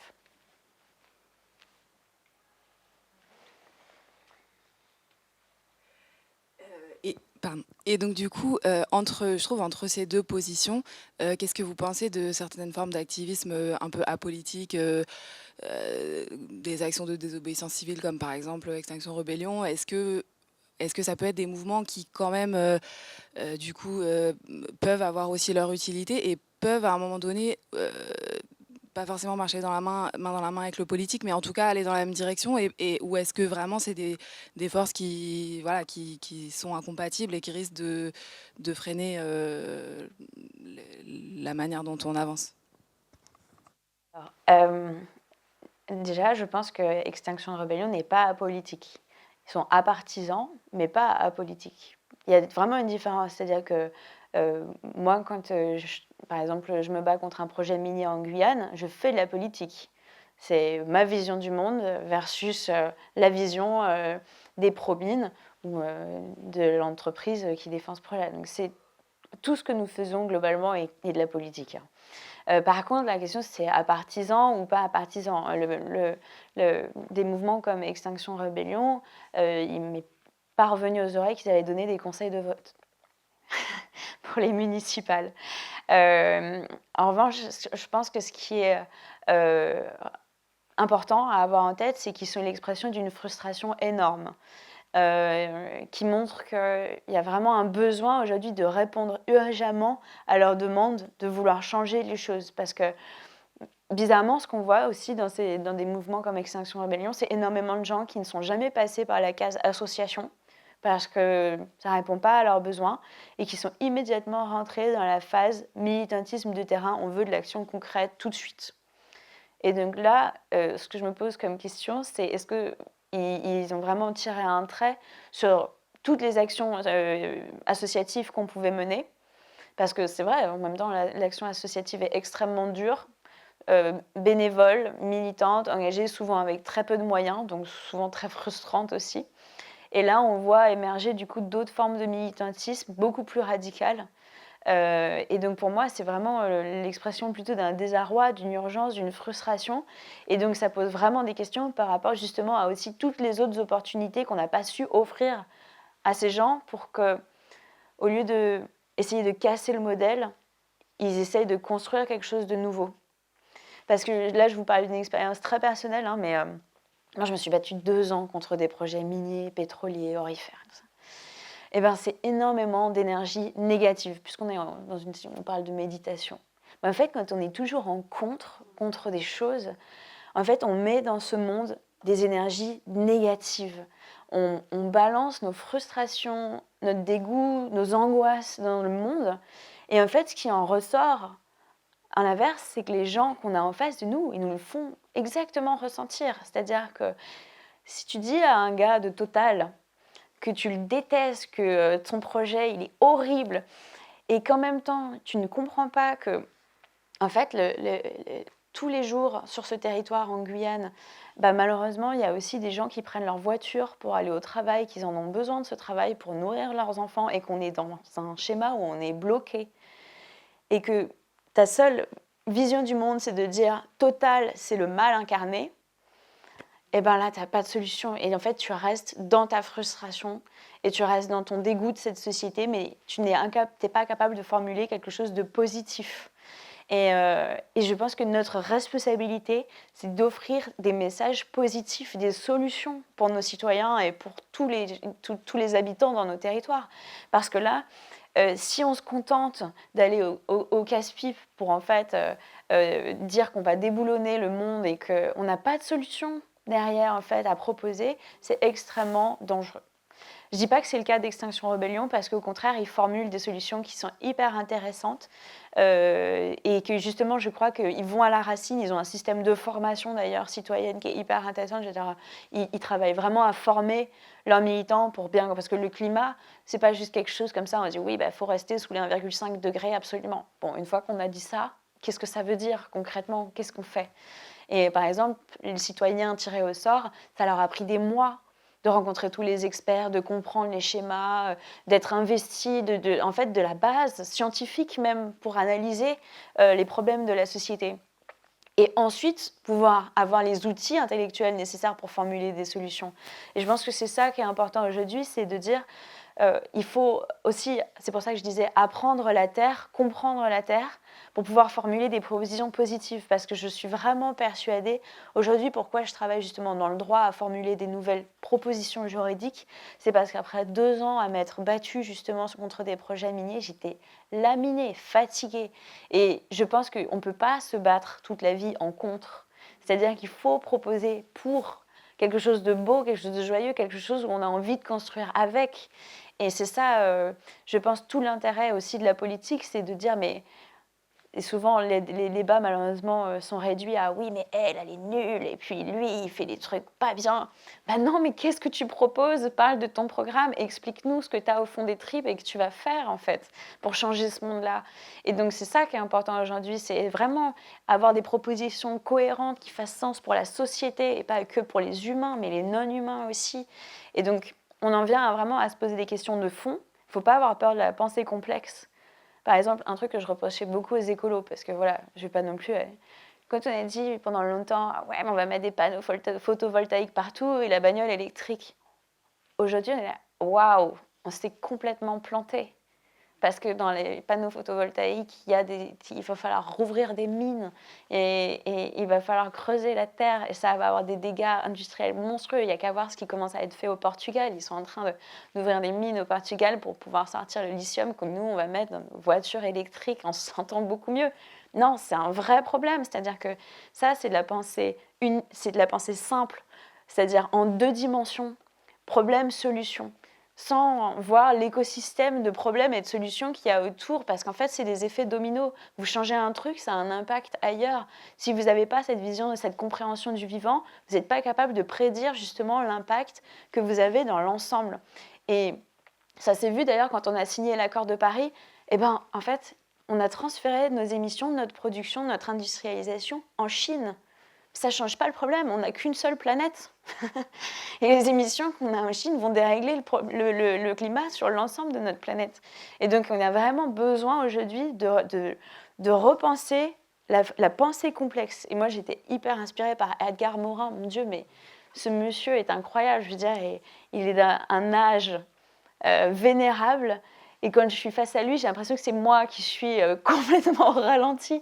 Il est impressionnant, mais parce que justement, il n'a pas peur d'analyser tous les problèmes de façon systémique, de regarder l'impact que, par exemple, on a notre agriculture intensive, pas que en termes de santé, mais aussi en termes de les phosphates qu'on va chercher au Maroc ou en Russie pour mettre sur nos champs, les problèmes géopolitiques que ça entraîne, les problèmes de santé, d'agriculture, de transformation d'usage des sols. Et aujourd'hui, malheureusement, pour comprendre tout ça, il faut prendre le temps aussi de réfléchir. Et on ne peut plus se permettre justement d'avoir une pensée tout noir, tout blanc. Il faut aller justement chercher à réfléchir de façon beaucoup plus complexe. Et le temps politique, malheureusement, souvent ne le permet pas. Parce que comme on le voit, par exemple, je ne sais pas si vous avez regardé le débat sur LCI, sur la mairie de Paris, avec les candidats et tout ça. Mais au fait, quand on est face à la caméra et qu'il faut répondre aux réponses en 2 secondes, on est obligé de faire des phrases. Moi, j'ai été souvent face aux caméras où on me dit « Alors, le projet Montagne d'Or, expliquez-le nous ». Oh mon Dieu. Non mais attendez, est-ce qu'on peut revenir justement à la question de la valeur de l'or comme valeur refuge des banques et tout ça, parce que c'est pas juste les petits oiseaux en Guyane française, c'est les fondements de notre société qui sont pas les bons. Et sauf que ça, malheureusement, le temps médiatique et politique, ça fait obstacle à cette réflexion de fond, justement. Et donc, c'est à nous, les citoyens aussi, de se réunir, de réfléchir, de travailler ensemble et de prendre le temps d'avoir cette réflexion en profondeur.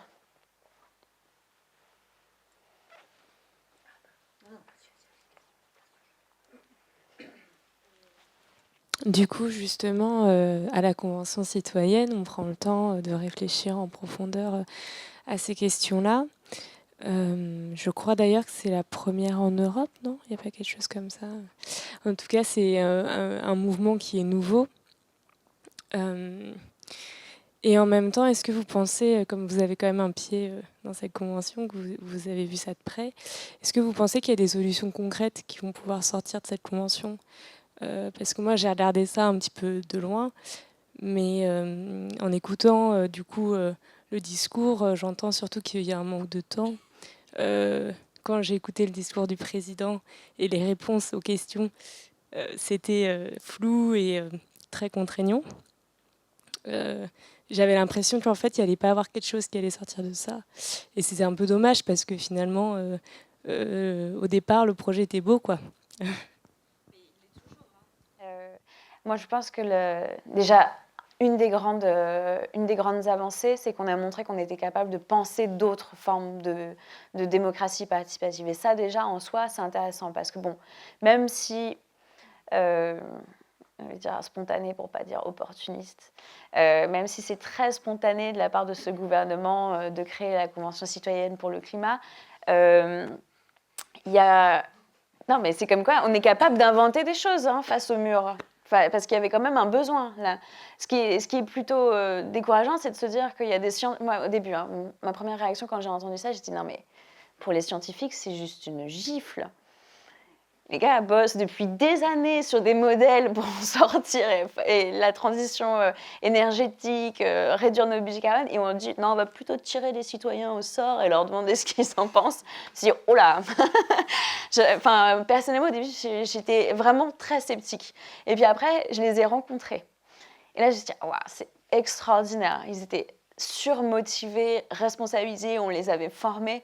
Et je me suis dit, waouh, ils ont formé des militants hors pair. Alors moi, ça me va très bien, parce que du coup, il y a 150 personnes et au taquet sur les questions climatiques. Alors là, en fait, le problème, c'est que du coup, ils ressortent de là, ils ne sont pas contents, on en a fait des gilets verts. Hein. Là, ils sont surmotivés et par contre, effectivement, leur crainte, et on l'entend beaucoup, c'est de dire, mais est-ce qu'on va pouvoir justement mettre en place des vraies mesures? Et alors, une chose que moi j'ai observée dans l'organisation de la Convention citoyenne et qui est symptomatique de notre problème justement de pensée complexe, c'est qu'ils les ont rangés dans des cases en leur disant alors toi tu vas faire se déplacer, toi tu vas faire se nourrir, toi tu vas faire se loger. Non mais en fait le problème n'est pas se nourrir, se déplacer, se loger. Le problème n'est pas justement dans des secteurs, des piliers. On ne peut pas raisonner comme ça. C'est-à-dire quoi? Oui, bon, bah, du coup, on va arrêter de se loger. Comme ça, on n'aura plus de dépenses sur les émissions qui sont liées au bâtiment. Non, c'est pas possible. On va arrêter de se nourrir. Ben non, c'est pas possible. Déjà, la forme ne me correspondait pas parce que, encore une fois, c'était de la pensée en 2 dimensions, sans conscience écosystémique du problème. Et en plus de ça, ça ne correspondait pas à mes problèmes. Moi, je suis allée en proposant une autre solution, en disant, vous voyez, le problème de ce qu'on vous a demandé, c'est que vous devez réfléchir par secteur. Déjà, ça ne va pas. Et le deuxième problème que vous avez, c'est qu'on vous a dit, vous, votre sujet, c'est le climat. Alors que le climat, comme je vous disais, c'est une des limites planétaires. Il y en a 8 autres sur lesquelles on ne travaille pas dans cette convention. Alors on me dirait, c'est pas leur mandat. Oui, mais en fait, les autres ont tous des impacts. Et si on ne les prend pas en considération, en fait, et qu'on regarde uniquement par le trou de la serrure du climat, on ne règle pas du tout le problème. Parce que les 9 autres, elles interagissent, enfin toutes les 9 limites, pardon, elles interagissent entre elles. Et elles ont des effets dominos. Et donc, la transformation de l'usage des sols, par exemple, et la déforestation a un impact sur le climat. On ne peut pas en fait jouer uniquement sur la question climatique. Donc, une des propositions qu'on leur a formulées, c'est dire, nous, ce qu'on demande, c'est la reconnaissance d'une haute autorité pour les limites planétaires. Une autorité qui soit compétente, composée de scientifiques, justement, pour élaborer des modèles, des programmes qui nous permettent de revenir dans les limites planétaires. Qu'est-ce que ça serait? Ça serait des différents, justement, comités scientifiques, des climatologues, des biologistes, des écologistes, des personnes spécialisées dans l'agriculture, différentes personnes qui travaillent ensemble, mais qui fassent vraiment un screening, qui soient capables d'analyser nos lois, nos règlements, nos programmes, nos plans au regard des limites planétaires et nous dire, OK, effectivement là, on ne respecte pas que le climat, on respecte la biodiversité, on respecte le cycle de l'eau, on respecte les limites planétaires dans son ensemble et on revient. On se dit qu'on se donne 10 ans, puisqu'en fait, c'est un peu ce qu'on a. Hein. On dit qu'on se revient, mais dans 10 ans, on doit être revenu à l'intérieur des limites planétaires et à nouveau garantir le fonctionnement de nos écosystèmes de façon normale. Et en fait, ça a été assez bien reçu. Donc, ils ont travaillé sur la proposition de loi qu'on a écrite. Ils l'ont soumis. Ça sera présenté ce week-end. Donc, il y a une commission, je crois que c'est Se Nourrir, justement, qui a particulièrement pris en main ce sujet à travers un citoyen qui porte ça. Il s'appelle Guy, il est super engagé. Et vous pouvez le trouver sur Twitter, il tweet toute la journée. Il s'appelle Guy Koulidza. Non mais vraiment, parce que c'est super aussi de voir ces citoyens de l'intérieur, de suivre eux, leur vie, comment ils s'investissent là-dedans, parce que, alors on n'a pas tous été tirés au sort, c'est vrai, bon, mais en fait c'est ça aussi la politique, c'est qu'on peut tous s'investir, en fait on n'a pas besoin d'attendre d'être tiré au sort, hein. Et donc du coup, c'est assez super de pouvoir le suivre sur Twitter, parce qu'il est hyper actif, il raconte tout ce qui se passe dans la Convention citoyenne, donc vraiment si vous avez Twitter, je vous propose de regarder. Et donc ça sera une des mesures proposées, parce que justement, le problème, c'est que là, il ne nous faut plus raisonner de façon à des piliers comme ça. D'ailleurs, c'est le problème qu'on a avec notre droit, parce que c'est ce que je critique aussi. On a le code minier, on a le code de l'urbanisme, on a le code de l'environnement, le code civil, le code des contrats. Et en fait, dans tout ça, il n'y a rien qui fait du sens au regard du fonctionnement de la planète. La planète n'est pas découpée de cette façon-là. Donc on a un droit qui est en fait totalement aveugle au fonctionnement des écosystèmes, au fonctionnement de la planète. Il est incapable de prendre en considération ce genre de choses. Ni le bien-être des animaux de façon convenable d'ailleurs, ni le fonctionnement des écosystèmes entre eux, puisqu'on a le code forestier, le code de la pêche, on a tout un tas de codes et de différentes lois. Et en fait, alors que biologiquement, tous ces écosystèmes interagissent, dans nos codes, on fait comme si c'était séparé. Et ça, aujourd'hui, ça me semble assez évident que, en fait, biologiquement, c'est plus acceptable comme façon de fonctionner. Et donc, proposer justement des nouveaux modèles de société, donc cette haute autorité pour les limites planétaires, elle irait dans ce sens d'avoir justement une entité qui nous permettrait de conseiller, en fait, les différentes décisions politiques à travers le filtre des limites planétaires pour être sûr qu'on revienne dans le cadre, en fait, qui nous est celui de la planète. Parce que, par exemple, je vais prendre un truc très, très, très simple, mais je pense que ça vous a marqué aussi. Mais après, il y a l'analyse politique derrière, c'est de dire, regardez, quand justement Emmanuel Macron a dit il y a quelques années, oui, on va sortir du glyphosate. Bon. Et bien là, on dit, ah ben en fait, ça ne marche pas. Au Salon de l'Agriculture, on a dit, ben en fait, aujourd'hui, on ne peut pas y arriver. Mais pourquoi on ne peut pas y arriver? Parce qu'on n'a pas programmé la sortie, parce qu'on n'a pas mis toute notre énergie sur sortir justement du glyphosate. Et à quoi ça mène finalement? Est-ce qu'il y a des maires qui prennent des arrêtés anti-glyphosate et qui disent bah moi cette loi elle me va pas, je vais prendre une loi qui est peut-être illégale, je vais prendre un règlement qui est peut-être illégal, mais je vais m'opposer justement à la diffusion de glyphosate et les épandages chimiques sur mon territoire pour protéger mes populations. C'est à ça que ça sert un maire, hein. Ça fait du bien quand même. Moi, ça m'a vraiment confortée dans l'idée que justement le droit, quand il est injuste, il doit aussi être tordu pour être remis dans le bon sens. Et ces maires, ils ont fait preuve d'énormément de courage en disant, bah non, nous, en fait, on ne va pas attendre que le gouvernement à Paris prenne des décisions et fasse finalement ce que les citoyens attendent tous. Et c'est vraiment un bel exemple, je trouve, de justement pourquoi est-ce qu'il faut aller voter au municipal et pourquoi est-ce que le courage en politique, c'est aussi important. Et les convictions, pourquoi est-ce que c'est aussi important en politique. C'est que pour un maire, il faut avoir du courage pour prendre ce genre de décision, surtout quand on est le premier. Et donc, c'est tout ça qu'il faut aussi repenser aujourd'hui.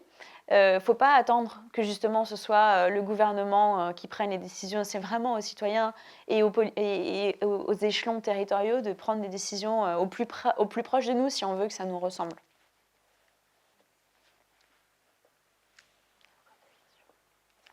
Merci beaucoup. J'ai deux questions en fait. J'étais vraiment percutée par votre métaphore de Paris sous perfusion. Et de nous signaler qu'un chef de village qui aurait mis son village dans une telle précarité serait vraiment un mauvais chef. Donc, est-ce que ça veut dire que le chef du village de Paris a vraiment possibilité d'enlever une partie de la perfusion? J'imaginais pas que, voilà, techniquement, politiquement, économiquement, le maire et la maire aient un tel pouvoir. Projets d'agriculture urbaine qui se font un peu partout. Alors ça surviendra certainement pas à nos besoins, malheureusement. La densité, en fait, de nos villes aujourd'hui, elle est extrêmement complexe à gérer. Écologiquement, il y a des personnes qui disent même, en fait, si on concentre sur les villes, c'est mieux pour la nature parce qu'on a plus d'espace. Moi, en vérité, je n'ai pas de solution sur ça, justement. Par contre, ce que je vois, c'est qu'on est en train de consommer des espaces qui sont des espaces où on pourrait justement produire de l'alimentation pour mettre le Roi Merlin, un grand projet de Center Park. Et par exemple, Triangle de Gonesse, je me suis battue contre Triangle de Gonesse. C'était les derniers. C'est un des meilleurs espaces justement à la sortie de Paris. Si on veut faire du local, du bio, du durable, il faut sanctuariser nos espaces à la sortie de Paris, hein, parce qu'il y a au moins une bretelle sanitaire qui pourra nous garantir justement d'avoir un approvisionnement direct. Donc c'est des pensées comme ça, des choses auxquelles il faut se préparer. Je veux dire, quand on voit par exemple que on est capable justement, dans un village amérindien, chacun a sa parcelle, chacun est responsable. Tu as une famille, 2 enfants, 3 enfants, tu as une parcelle, elle fait 1 hectare, c'est à toi d'en prendre soin. Je vous parle d'un village où effectivement, l'argent ne veut rien dire. Hein. Avant qu'on arrive, en tout cas, l'argent ne voulait rien dire. Mais quand je dis nous, c'est les Français. Parce qu'on a amené le système monétaire avec nous, alors qu'avant, on était responsable de la survie de sa famille.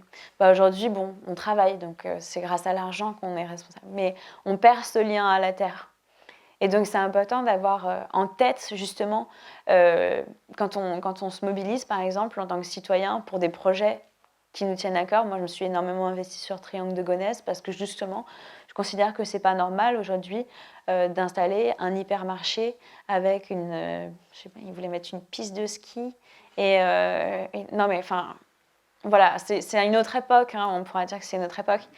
Mais ça fera rire hein, peut-être nos enfants de dire, mais quand même, bon, moi ça me fait déjà rire actuellement, mais c'est vrai qu'on a un mode de pensée, un schéma de pensée duquel il faut sortir. Aujourd'hui, on pense que c'est en construisant toujours plus qu'on va aller mieux, qu'on va apporter la croissance partout. Aujourd'hui, on voit bien qu'en fait, c'est pas le cas. Et alors, ma deuxième question, c'est ce projet Faire revivre la Bièvre qui vous tient à cœur. Vous pouvez nous en dire 2 mots ou... En fait, elle a été recouverte, elle a été étouffée d'une certaine façon, et le but est donc de la déterrer, de la laisser reprendre son cours naturel.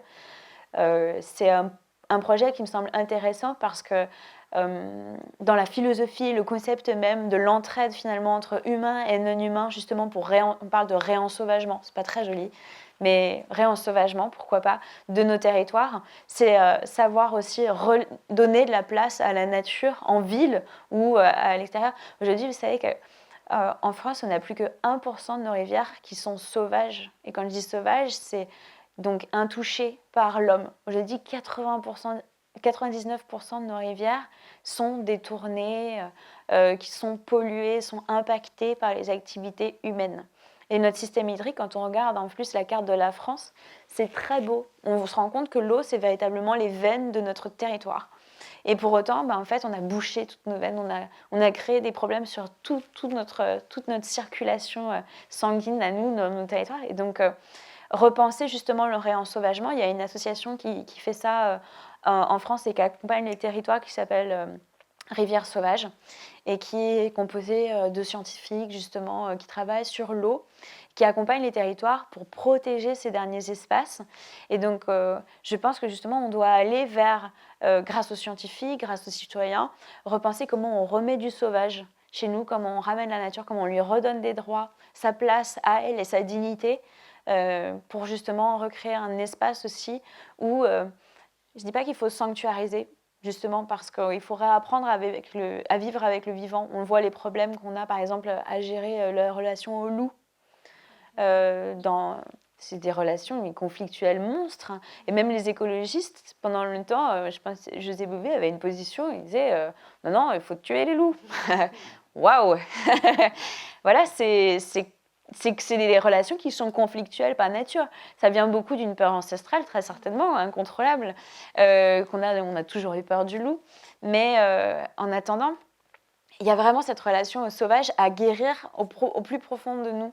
Et moi, j'aime bien dire souvent que les écologistes, j'aime pas, mais on est les ambassadeurs un peu entre deux mondes, justement. Il y a ceux qui prennent conscience de l'importance de respecter les animaux, qu'on retrouve beaucoup dans le parti animaliste, justement, qui ont pris à cœur de défendre l'antispécisme. Donc il y a toute cette philosophie développée, justement, et nous, je nous vois comme des ambassadeurs, c'est-à-dire on doit faire le lien entre la nature et le monde des humains. Et c'est notre rôle de savoir écouter, de savoir comprendre et du coup de faire le lien. Par exemple, dans une société, en Guyane française, par exemple, le chaman, c'est son rôle. C'est lui qui garantit la sécurité du village. Pourquoi ? Parce qu'il connaît les plantes, il sait à quoi servent les plantes, il peut soigner les personnes malades dans le village, il comprend les esprits, il comprend la forêt, il a été formé à ça, il fait le lien. Quand on parle de médium ou de chaman, c'est parce qu'il comprend la nature, il comprend le vivant.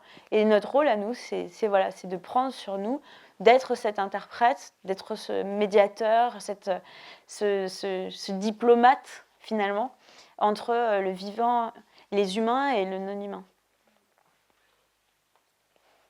Peut-être une dernière question, Thibaut ?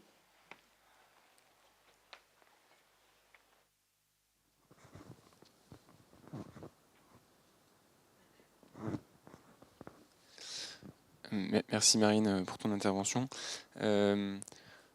Avant ma question, juste sur le point sur la question des villes et de l'urbanisme, moi j'ai découvert récemment toute la pensée qui est en train d'être un peu développée autour de l'urbanisme de ressources, qui est notamment beaucoup portée par Marion Valère à Paris et qui s'inspire beaucoup du mouvement du biorégionalisme qui a été développé aux États-Unis avec cette idée justement de comment est-ce qu'on construit un maillage urbain à partir des ressources qui sont disponibles à côté, et qui est un peu une troisième voie entre cette idée de il ne faut pas de grandes villes et non, en fait il faut tous qu'on vive dans des tours maximum entassées pour que comme ça il n'y ait que des forêts autour de nous.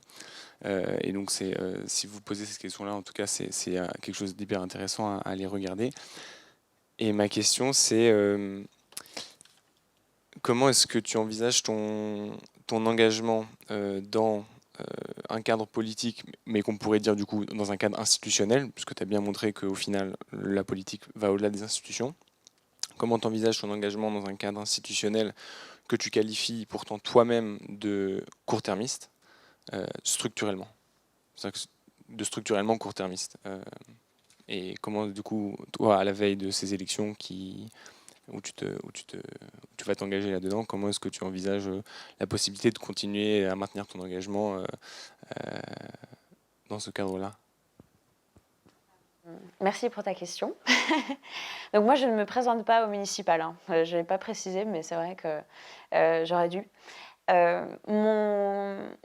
Ma position à moi en tant que juriste, c'est de proposer des nouvelles institutions, des réformes. Je me sens plus utile justement en étant à l'extérieur, en conseillant et en proposant des nouveaux modèles. Et d'ailleurs aussi parce que en fait, j'ai encore besoin d'aller voir ce qui se passe ailleurs. Donc, je ne peux pas me fixer, par exemple, à Paris. Mais je voudrais vraiment m'investir pour que justement il y ait cette troisième chambre, cette chambre qui représente les intérêts de la nature et les intérêts des générations futures, de faire en sorte qu'elle soit créée.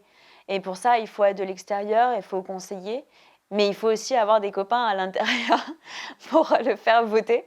Et donc, je me vois comme ça plutôt en tant qu'extérieur, conseil, faire en sorte que justement, grâce à ce que j'ai vu ailleurs, on puisse essayer de proposer des nouvelles solutions et construire des nouveaux schémas. Parce que ça serait intéressant, par exemple, de penser une assemblée qui soit tirée au sort, comme la Convention citoyenne, soit renouvelée sur le temps long, ou au contraire beaucoup plus sur le temps court, mais sur un mode de roulement. En fait, il y a énormément de choses à penser différentes ou à tester, tout simplement, pour voir si ça marche, puisqu'on n'a pas grand-chose à perdre, hein, au final. Pour voir comment est-ce qu'on réintègre quelque chose de nouveau. Moi, c'est les intérêts de la nature, évidemment, hyper important, à mon sens, dans la prise en considération politique, dans les décisions politiques. Et pour ça, il nous faut des nouveaux modes d'expression, parce qu'on voit bien qu'aujourd'hui, malheureusement, là, c'est bouché. On ne prend pas suffisamment en considération les intérêts de la nature. Et pour autant, il y a justement dans les institutions, mais pas forcément dans les institutions politiques, par exemple aussi devant la justice, des nouvelles décisions qui arrivent, mais il faut aussi souffler aux juges des nouvelles inspirations. Par exemple, là, il y a eu une décision très intéressante du Conseil constitutionnel il y a le 31 janvier dernier, qui a, dans une situation justement où c'était l'association de défense des plantes, je crois, a.k.a. Les producteurs de produits phytosanitaires, et qui avait... Non, mais c'est pas une blague, ils s'appellent quand même... Enfin bon, bref, on les a vus venir.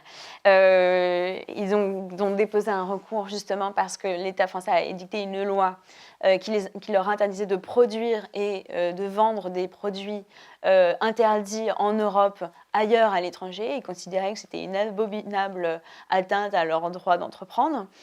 Et donc là, dans cette situation-là, pour la première fois, le juge constitutionnel a dit, en fait, il a dégagé un nouveau principe, le principe justement, l'objectif à valeur constitutionnelle de protection de l'environnement en tant qu'héritage commun de l'humanité.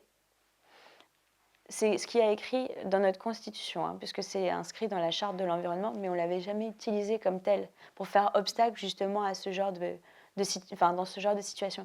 Il a dit, il revient maintenant à l'État de garantir l'équilibre entre les intérêts privés et les intérêts publics, à mettre en balance l'intérêt de la protection de l'environnement et la santé des humains qui en découlent, et la liberté d'entreprendre et les droits des entreprises.